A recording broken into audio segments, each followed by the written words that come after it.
Hello, everybody. Today we welcome a keynote address of Kerem Kolcuoglu, partner of Penrose Partners. And today's topic to address is Intro to Blockchain-Based Finance, or how COVID-19 accelerated the transformation of our global financial systems. Hello, Kerem. Could you please briefly introduce yourself and share with us your story? Yeah, thank you very much, Nadia. So my name is Kerem. I'm one of the founding partners of Penrose Partners. We're a blockchain-centric advisory firm headquartered in Toronto, but we work across Canada, in Bermuda and US as well.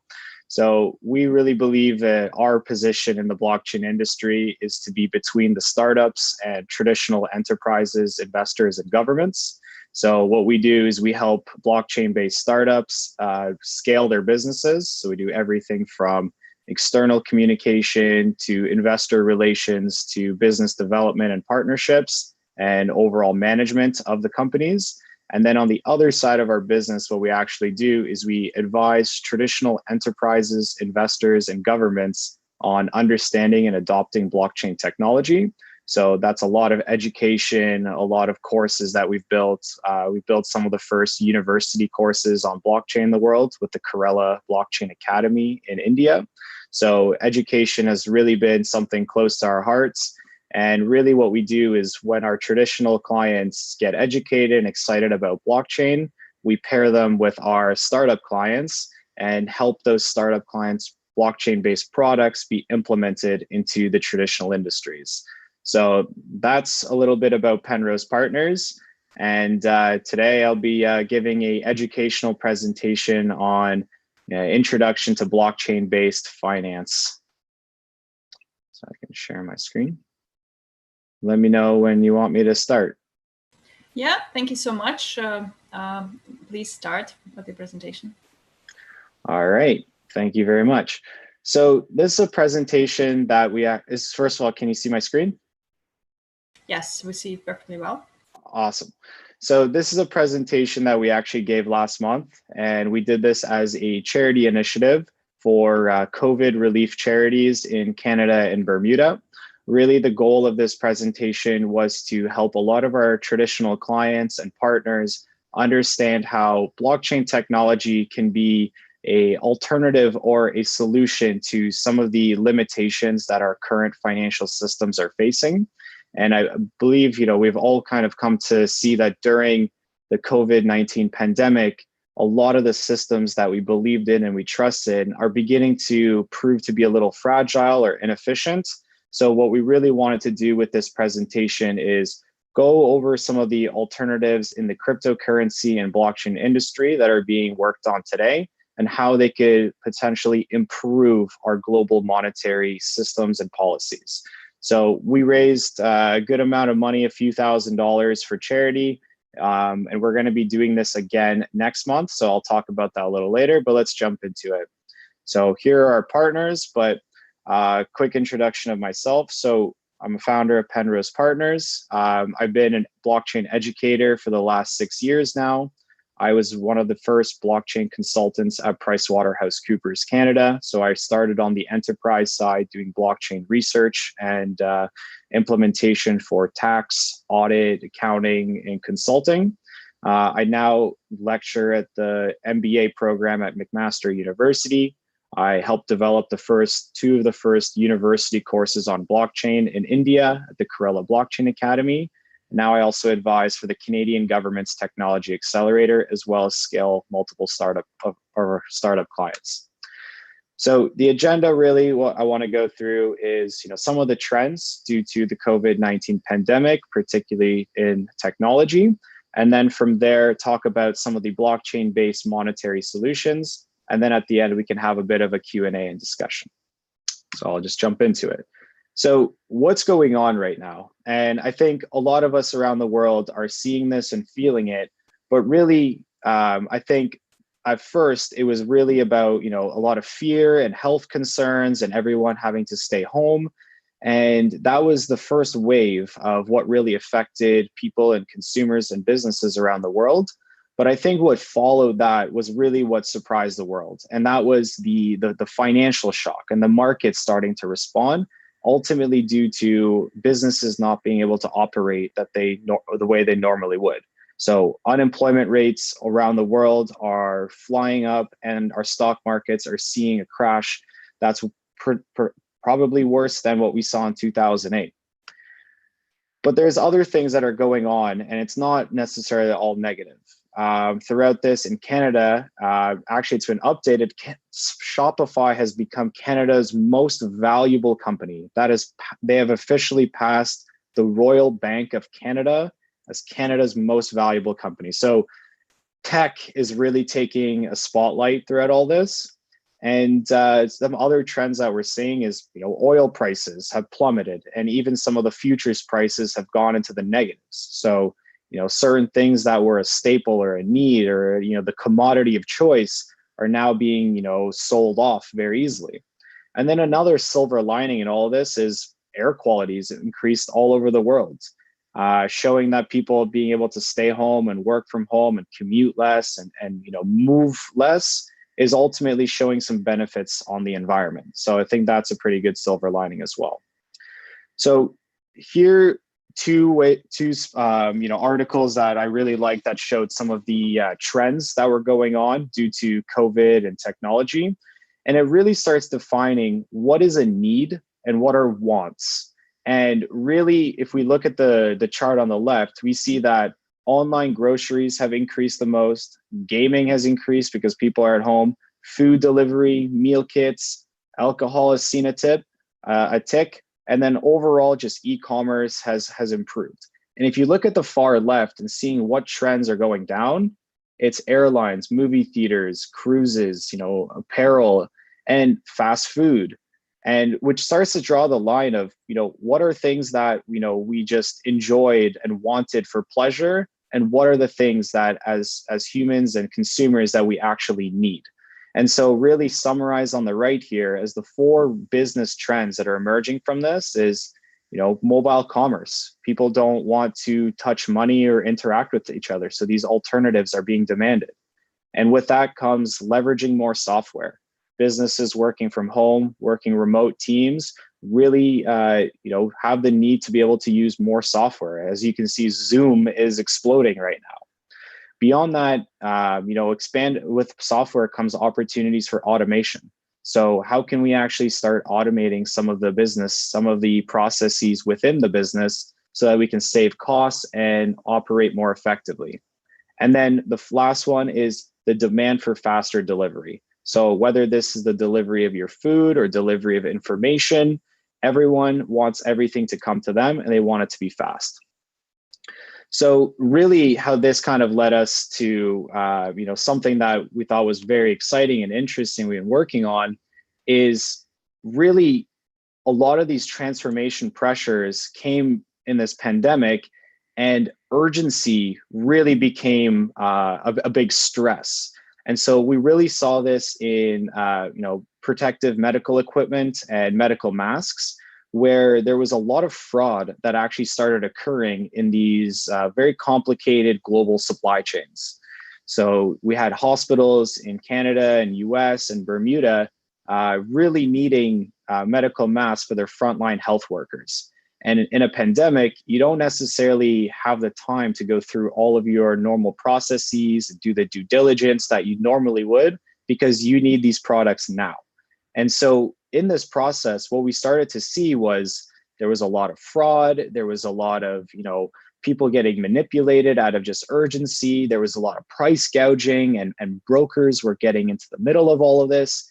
And this started creating a lot of problems, and the end consumer, being the hospital, was the one that was getting scammed and frauded. So, we threw ourselves into this, and we actually started working with a company called Real Items. And what we started doing was we were creating non-fungible tokens for products, and we were actually being able to prove the authenticity of the medical masks from pre-verified manufacturers in China and the US. So what we would do, or what we are doing, is getting the FDA documentation and pre-verifying any manufacturer that is producing medical masks. we are attaching all of the FDA documentation to that digital identity of that medical mask product. And when the end consumer receives that product, they can actually just scan the QR code on the packaging and see tracked on the VeChain blockchain the full provenance, authenticity, and all the documentation attached to that real medical mask item. So that's something we're seeing in action today. But for this presentation, I want to talk about more on the financial side, and we can go back to supply chain at the end. So really, what are the problems of the past? And this is particularly applying to financial systems and monetary policy. And we really saw that there was 4 real big areas. 1 was the problems and limitations of physical fiat money. 2, economically devaluing inflation of money. 3, broken incentive systems that have led to a wealth imbalance. And 4, just the lack of overall sustainability of our global financial system, whether it be social, economic, or environmental. So let's dive into it. The problems and limitations of cash. This is a report from the Federal Reserve in the US, where they actually stated that last year that the budget for printing all the money that was to be added into circulation would cost $830 million USD. So that is just the cost of printing new money into the circulation. So overall, that's a lot of money. Further than that, even the cost of producing or minting coins and producing bills is more than some might even value the money itself. If you actually look into the Royal Mint, 1 penny costs about 4 to 5 cents in zinc and copper to produce. So Canada actually phased out the penny, so we don't have the penny in our system anymore. And this is something that we'd like to see happen around the world, is just removing physical cash out of circulation. Another really interesting point that I want to make is in Wuhan during the early days of the pandemic, there was actually piles of cash that was being burnt because there was a risk that this cash was contaminated with the coronavirus and that it would be a vehicle of disease transfer. So when we're putting our health as more valuable than the value of this cash to the point that we can burn it, really starts questioning what is the value of fiat cash and how easy is it to destroy. And that really brings us to this very interesting graph that we were able to pull together, or 2 graphs, and that is really talking about the value, the growth of value in the US economy. So the 2 graphs that you actually see here are both of the S&P 500 between 1997 and 2020. The graph on the left is priced in US dollars, and the graph on the right is priced in gold. So as we can actually see over time, leading up to the 2000 tech bubble, the US economy based on the S&P 500 was growing strong. When that bubble burst, we saw a dramatic drop leading up to 2003, where things started to strengthen back up. And overall, the US economy was growing strong until the Great Recession in 2008. Where things collapsed and the economy really suffered. Unemployment rates were very high, and it took a long time for the industry or many industries to recover. So this is when you saw the bailouts and quantitative easing and a lot of money being pumped back into circulation. So this is where things get really interesting, because after 2008, it seems that the US economy just kept growing stronger and stronger and stronger until today. And if we look over on the graph on the right, which is also the S&P 500 priced in gold, it tells a bit of a different story.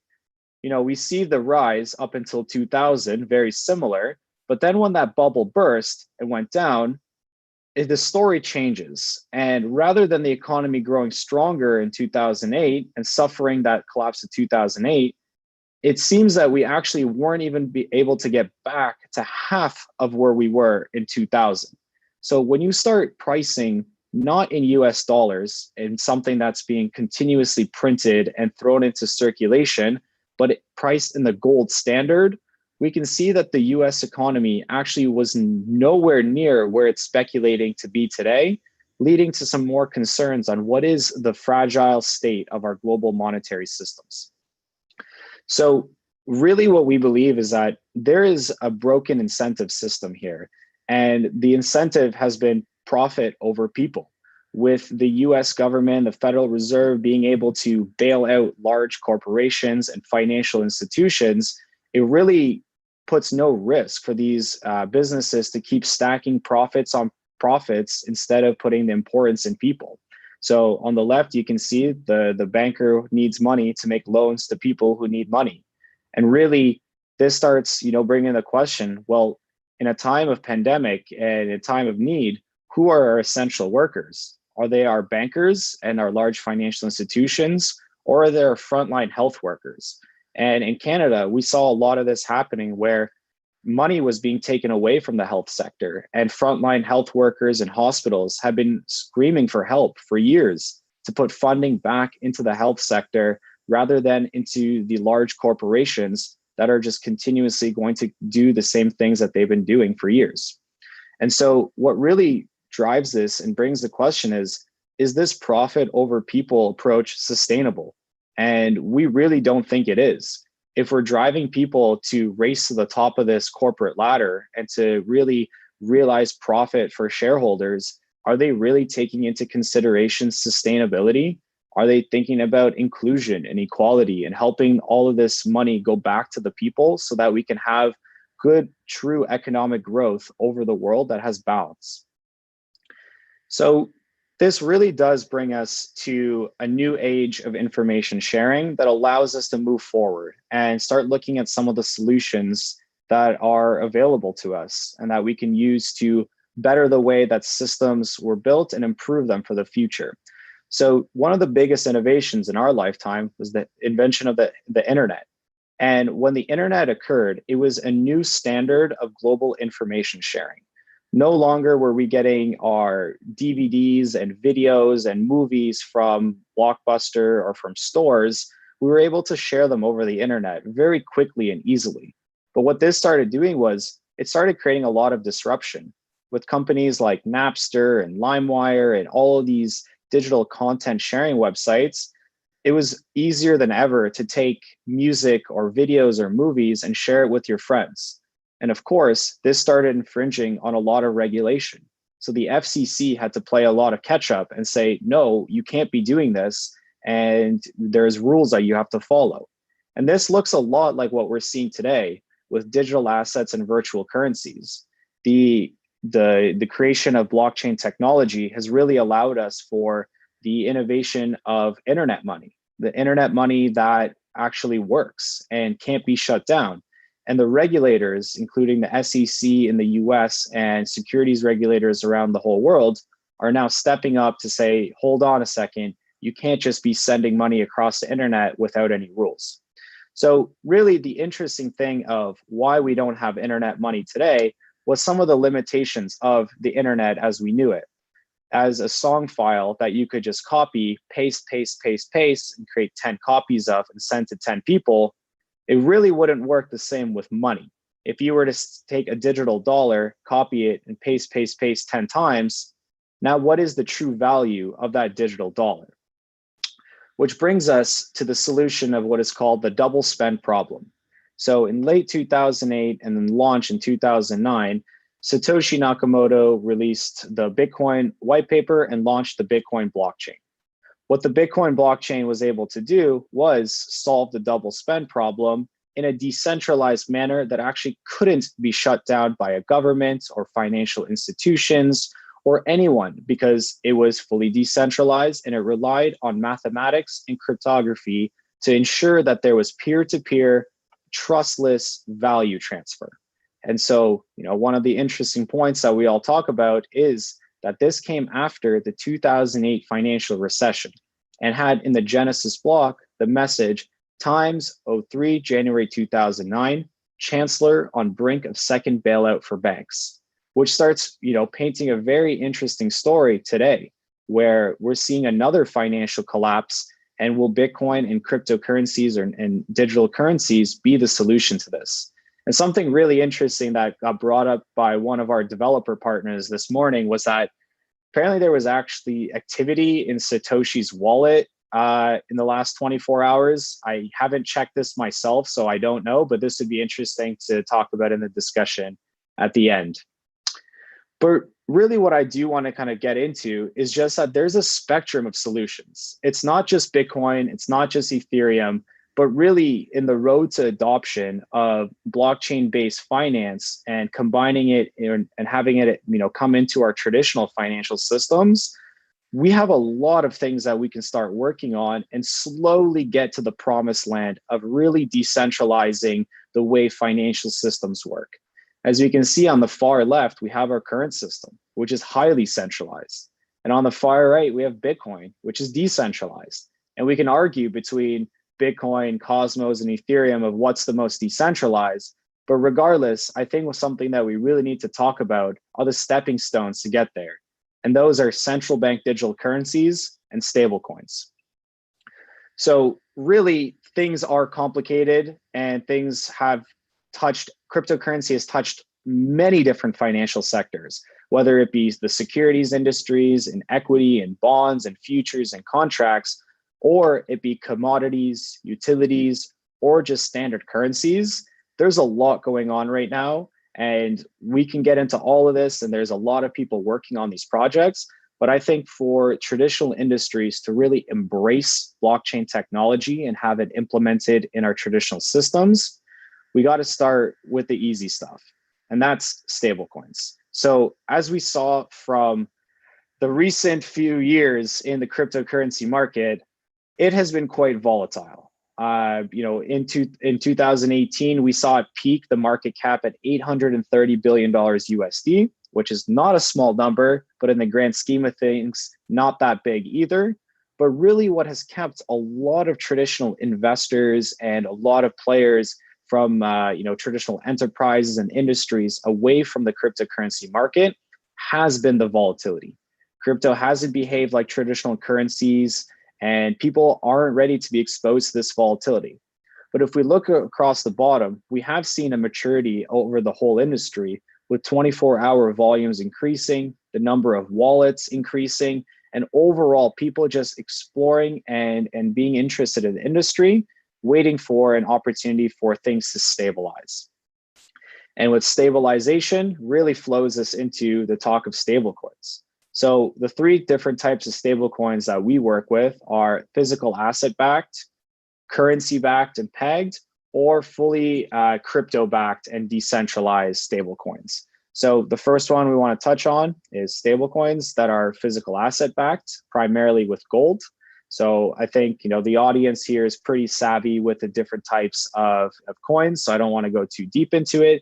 But essentially, all of the digital assets being issued by these gold reserves are backed by physical gold that sits in a vault, and that's secured and has a certificate that can be issued by the mint or the reserve to prove the authenticity and existence of the physical gold backing the digital gold. The other ones are the currency-backed or the currency-pegged stablecoins. And this is your USDC, your Paxos, Tether. In Canada, we have the QCAD. And this is what Libra has been striving to do. Libra 1 wanted to create that global basket of currencies. We'll talk a little bit more about it. Now they've revised this. And then you have the crypto-backed decentralized currencies. And this is really where things start getting interesting, when you can collateralize with Ether or other different crypto to stabilize the price of different currencies that can be used and act more like traditional currencies. I wanted to touch a little bit on Libra just because it was in the news again. Overall, the Libra 1, the first version, was this basket of 5 different currencies that was going to be held in vaults all around the world. And that was going to stabilize the price and make this global currency that all of these association members were going to be a part of that. And of course, we saw Congress in the US and regulators around the world tell Zuckerberg, no chance we're allowing you to do this and be competitive with the US dollar and different currencies around the world. So since then, Libra has gone back to the drawing board and they've come back with some alternatives to what they'd like to set up. And really their proposal right now is that they'd like to essentially create national currencies. So a Libra USD, a Libra Euro, a Libra Pound, and whichever jurisdictions are willing to play ball with Facebook's and Libra can essentially have this localized currency, stable currency created with the Libra framework. And so this is what we're seeing discussed right now with Libra 2.0. And we're interested to see where this goes. We're not supporters or we're not against the Libra project. We're researchers and we follow what happens and what trends are going on. So we find it important to report on. But really what I think is one of the most important things that, we want to, start looking into is the emergence of central bank digital currencies. So really, what is the point of a central bank?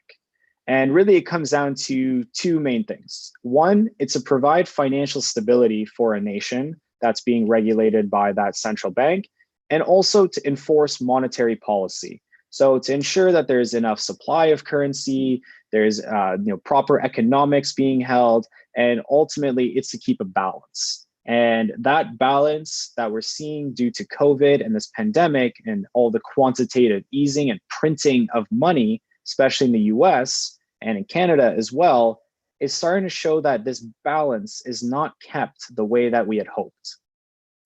So it really all falls back on the fractional reserve system, where the money in circulation doesn't necessarily represent the money that is being held at the reserve and the central bank.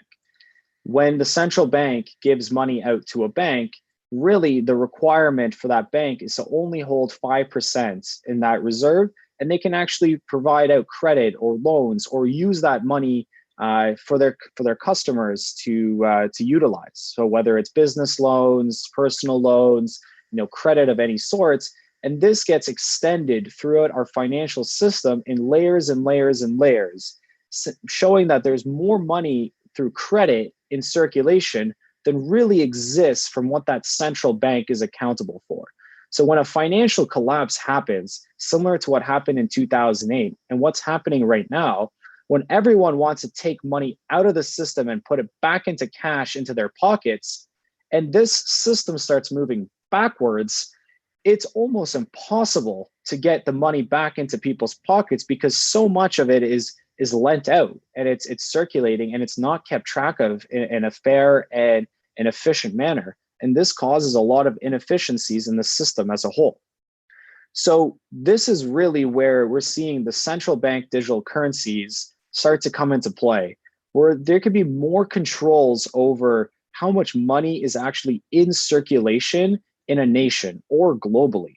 And really what we're seeing is that this is going to be the first way a lot of countries are going to be able to bring blockchain technology into mainstream adoption for banks and financial institutions and other traditional players to be able to start using. Because some might not trust a community of decentralized participants, like in the blockchain, public blockchain networks that we know and love, and they might still need to trust a central bank to say, this was issued by us, trust us, we're your central bank that's existed for hundreds of years, so you can go ahead and use this currency because it's going to hold its price, it's going to be backed and minted and distributed by us, and there's going to be some sort of trust and confidence in this stable currency, opposed to a bank trying to use Bitcoin currently for value transfer. So really, what are the benefits of a central bank digital currency? So minimal to no costs of creating that currency. So we can just be minting them on chain rather than having physical printing machines be actually going and printing the money. Anti-counterfeiting is really built into this by design. Every currency that's being generated it's created on a blockchain. So you can't be double creating these currencies, especially if you have the right governance and control put into place. The audit behind a blockchain-based financial system is incredible. Blockchain, to me, is a tool for audit and accounting. Everything can be kept track of. They're open ledgers. They can be closed ledgers too, but ultimately that ledger is the source of truth for what's happening with the currencies that are circulating in our systems. So when it comes to anti-money laundering, anti-terrorist financing, there's more controls that can be put in place for a digital currency opposed to physical fiat cash. There's logistical advantages. We don't need to use Brinks trucks and massive military grade equipment to transfer money.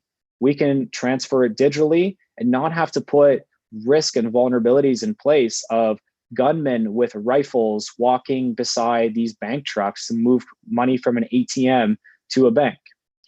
This leads to efficiency. It leads to us being able to enforce and pre-program monetary policies and have that price stability and the economics of that currency be programmed into the system. We don't have to keep reiterating to it every year and have to force people to follow certain rules or enforce the stability. By pre-programming these economics into that currency, we can trust the longevity of that stability. And overall, the benefit of having financial inclusion and accessibility into the system is going to be very valuable. We want everyone to be able to come into the financial system because that's how the financial system grows. It shouldn't be for just the people that can have access to a bank, that have enough money for a bank account, or people that are more privileged than others to be a part of this financial system. Anyone with a SMS delivering cell phone should be able to be a part of a financial system. We should be able to give these phones. We should be able to give smartphones to homeless people, and that smartphone should be able to unlock a world of financial opportunities for them. So really how that plays out, I'm not too sure of today, but I know together as an ecosystem, we can figure out how financial inclusion is going to work for the global ecosystem of finance. Some considerations do have to be made for central bank digital currencies, and these are things that a lot of businesses in the crypto industry, in blockchain, and traditional industries are working on today. And that comes into integrating with different countries and their systems. So payment integrations. How can these central bank digital currencies be as easy as swiping a credit card or tapping a debit card at the grocery store? Can we make sure that there's seamless integration into that off-ramp of the currencies? The strength of banking institutions. Are banks willing to play ball? Are they going to be willing to accept these currencies? In Canada, a lot of the lobbying and decisions for a lot of the government policies are made from the banks. The banks say, hey, we pretty much employ a big portion of this country. We control the finances of this country. So, ultimately, we want to be able to have a say in making the rules for this country. And really, financial inclusion, we talked about a little bit. And then a big one, of course, is privacy and data rights. So how can we ensure that the right privacy is put in place so that, there's a great example in, maybe in larger transactions where there's risk of money laundering or terrorist financing, there has to be some sort of monitoring and compliance.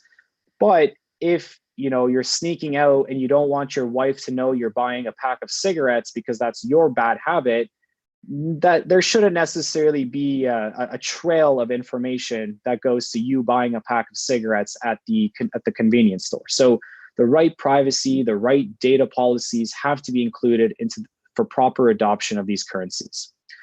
And so really what I want to kind of start closing off on is it's not really a pie in the sky idea anymore. And these central bank digital currencies are being tested and implemented around the world today.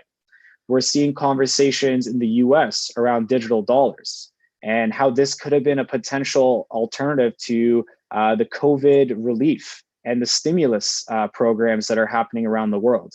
The US decided to send checks to every person that needed stimulus.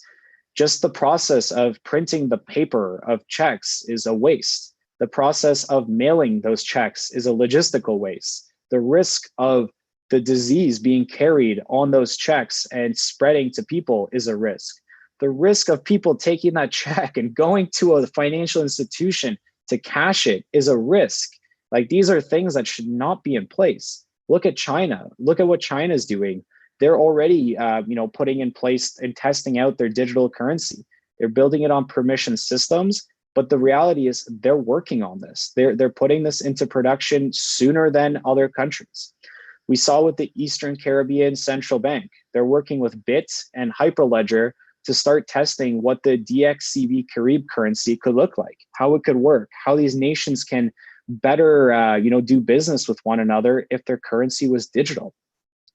Sweden, they're working on the e-krona. It's in Europe, the testing is great right now. There's a lot of different central banks that are working on alternatives. And one I really want to highlight is something we've been very involved in, is in Bermuda. And what's really interesting about Bermuda is that they're a small nation of 60,000 people, but they're one of the most powerful, wealthy countries in the world due to the reassurance and insurance sector. But really, Bermuda has their own currency called the Bermuda dollar that's actually directly pegged to the US dollar, meaning that it's strongly tied to the performance of the US economy. And now with all the questions that we've asked around, is the US economy as strong as it was, or is the quantitative easing and printing of money is what's just representing them as growing strong? Is this okay for Bermuda to still continue to rely on on the US financial system? We don't think so. And so Bermuda has actually been exploring some amazing alternatives of creating an open framework to be able to accept different currencies and different central bank digital currencies from around the world, and have that be interoperable with their payment systems, so that Bermuda doesn't necessarily have to create its own digital currency, but it's able to accept all of the currencies that are being minted and created around the world, so that they stay open to tourism, they stay open to the global economics and being able to do finance in the global ecosystem, but they're not limiting themselves by creating a currency that's only native to them. So this is really interesting for us. And it really starts begging the question of, what is a currency? And really, it's just us coming to consensus on what holds value. So on this slide, you really have everything from gold to dollars to Pokemon cards to IOUs to paintings to SIM cards and communication. Really, a currency can be anything that we're able to accept. If we go all the way to the origins of barter, it was, I'll give you, wool for, wheat. Really, we are coming to a time where every country or every community has something to offer. We have small businesses, we have large businesses, and we have imports and exports for nations. So what is a currency and why do we need it? Really, it's a, something to peg and have consistent value of transfer of goods and services. But if we can start creating and coming to consensus on what it is the goods that we want to transfer are, what a currency is could be anything from a national currency, like a digital, like a central bank digital currency, to something global and international like cryptocurrencies, or it can be something that's small for a local community and can be community-based currencies that we can start using blockchain technology to mint.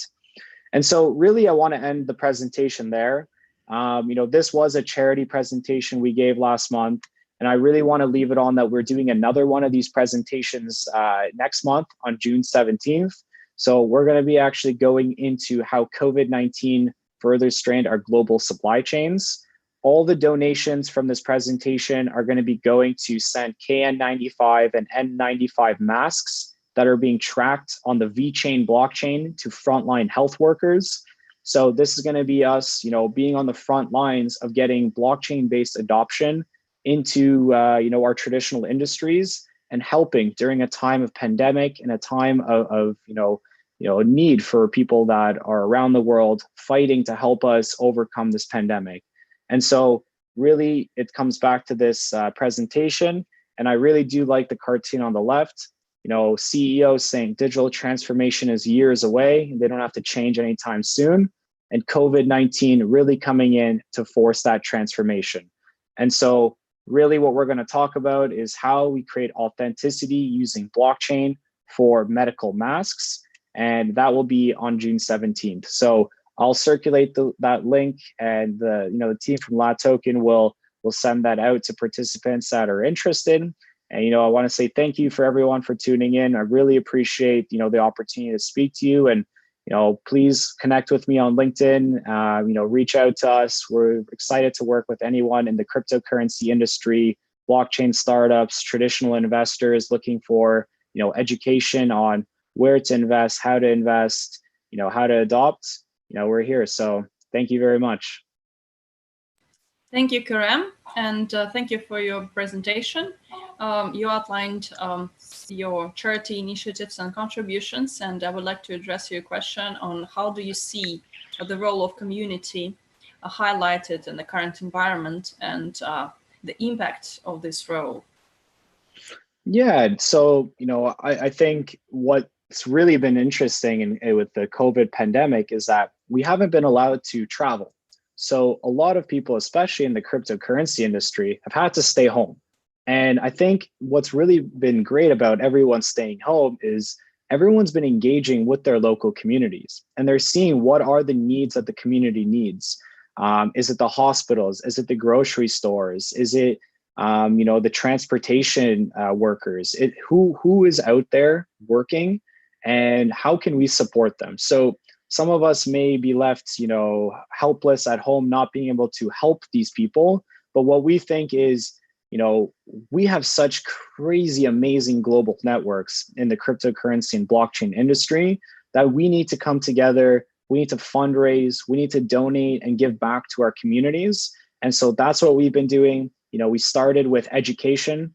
A lot of corporates are looking for education. So we had law firms sign up, we had accounting firms sign up, financial institutions sign up, and they gave some of their training budgets in donation to our charities. And we put that money to good use to help our communities. And we want to do the same with medical masks.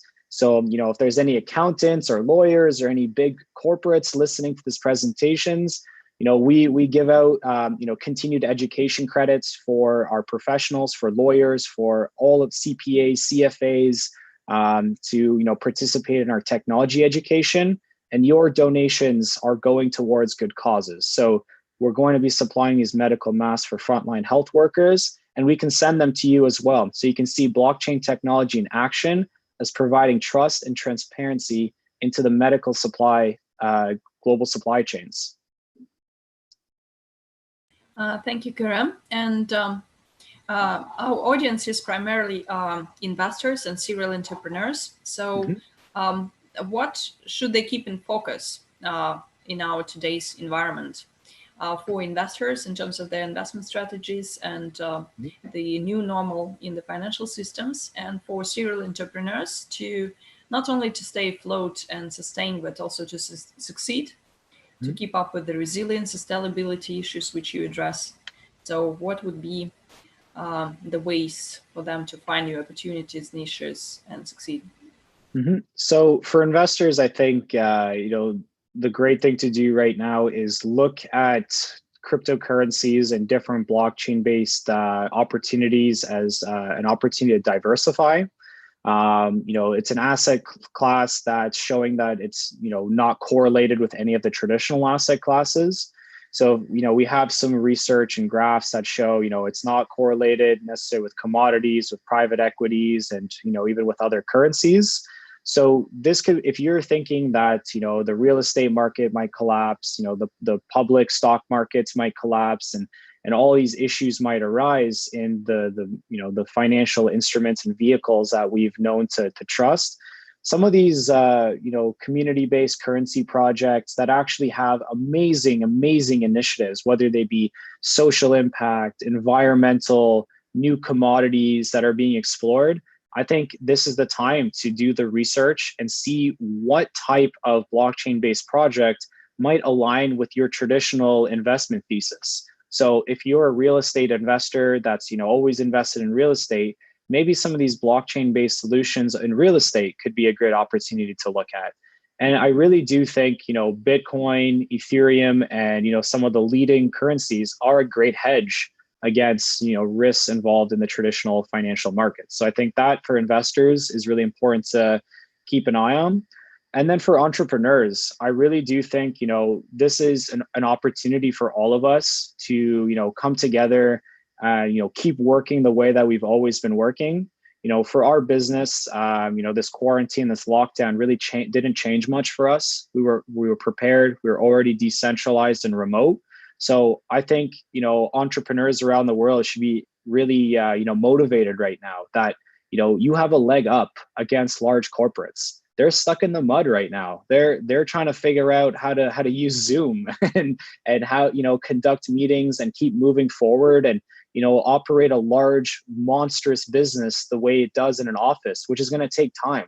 So as entrepreneurs, like, you have an advantage. You have a leg up. Like, we've been working relentlessly right now to take advantage of this opportunity that we have. And I think, entrepreneurs around the world should be excited.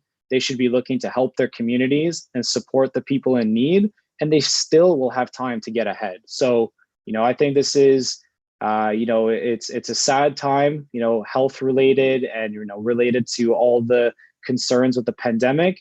But I really do think for entrepreneurs and technology, this is proving to have a great opportunity for us to advance as a world together. So that's exciting to me.